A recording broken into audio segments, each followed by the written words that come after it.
Guys, give it up for our friend Joey! Joey! Joey!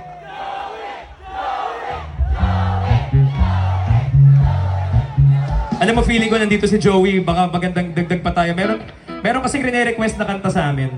Tapos, hindi namin to masyado dinudugtog. Parang last time na dinudugtog namin siguro to December. Matagal na yung December, no? Ang bilis ng taon eh.